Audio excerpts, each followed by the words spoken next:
अस्सलाम वालेकुम एवरीवन। आज की ये वीडियो जो है आपके और मेरे मनपसंद पकौड़ों के बारे में है। ए ईमान वालों, तुम लोगों पे रोज़े फ़र्ज़ किए गए हैं, पकौड़े नहीं फ़र्ज़ किए गए।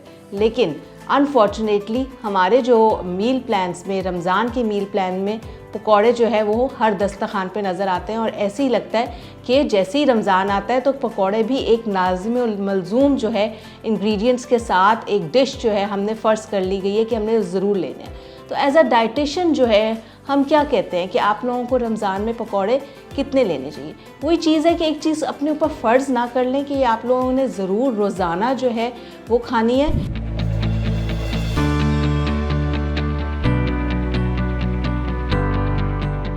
Assalamu alaikum everyone, this is clinical nutritionist Maria Nadeem Khan here. I am working at Rainbow Obesity and Eating Disorder Center and Alhamdulillah I have more than 10 years of experience in the field of food and nutrition. तो वो कौन सी recipe है जो रमज़ान में हम पकौड़ों की बनाएं तो हमें जायका भी मिले, हमें सेटिस्फेक्शन भी हो कि हमने पकौड़े खा लिए और हम हेल्थ भी जो है वो ले सके। तो बेसिकली सबसे इम्पॉर्टेंट चीज़ तो हमने ये देखनी है कि कुकिंग मेथड जो है वो हमारा पकौड़ों का क्या आ रहा है। ऑब्वियसली हम इसको डीप फ्राई करते हैं और डीप फ्राई करने से इसमें ढेरों जो है ऑयल का जो है जज्ब होना शुरू हो जाता है जो कि हमारी सेहत के लिए मुज़र है। और बेसिकली हम ऑयल को साफ़ भी नहीं करते और वही रिपीटेडली ऑयल जो हम यूज़ कर रहे होते हैं वो हमारे हिफ्ज़ाने सेहत के जितने भी उसूल हैं उसके ख़िलाफ़ जा रहा होता है।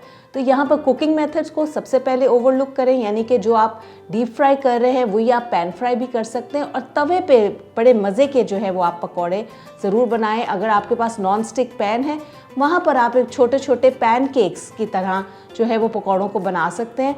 तो इस तरह आप कुकिंग मेथड को मॉडिफाई करके इस हेल्थ ले सकते हैं। फिर इसके इंग्रेडिएंट्स में हम क्या ऐसा हेल्दी डालें जो कि हमें हेल्थ दे। तो इसके इंग्रेडिएंट में हम देखेंगे कि बहुत ज़्यादा पोटैटोज़ का इस्तेमाल जो है वो होता है, आलू का इस्तेमाल होता है। लगता है बाजार के खाने बहुत खाते हो। जी डॉक्टर साहब, मैं ये मेडिसिन प्रिस्क्राइब कर रहा हूँ, वो आप ले लेना। अब कोई भी मसला हो तो मरहम से डॉक्टर की ऑनलाइन कंसल्टेशन बुक करो, क्योंकि डॉक्टर से बात होगी अब घर पर। और ओवरऑल रमज़ान में ही हम देखें तो आलू का इस्तेमाल बढ़ जाता है कि हम चिप्स का इस्तेमाल कर रहे होते हैं और आलू के पकौड़े और समोसों में भी आलू की फीलिंग होती है। तो पकौड़ों में एटलीस्ट आप कोशिश करें कि आलू का इस्तेमाल ना करें और बाकी जितनी भी वेजिटेबल्स मौसम में मौजूद हैं आप हरी मिर्चों के पकौड़े बना सकते हैं। आप पालक जो है वो ज़्यादा से ज़्यादा डाल सकते हैं, प्याज और बंद गोभी का इस्तेमाल कर सकते हैं। तो इस तरह की वेजिटेबल्स अगर आप अपने बेसन में डालकर इसी तरह पैन पे फ्रिटर्स के तौर पे जो है जिस तरह छोटे छोटे पैनकेक्स बनते हैं उस तरह बनाएंगे तो हेल्दी तरीके से आप पकौड़ों को एंजॉय भी कर सकते हैं और आप जो मेन्यू में पकौड़े देखना चाहते हैं, अपने दस्तरखान में देखना चाहते हैं, वो भी आप कर सकते हैं। और इसको आप रोज़ाना जो है वो इस्तेमाल ना करें।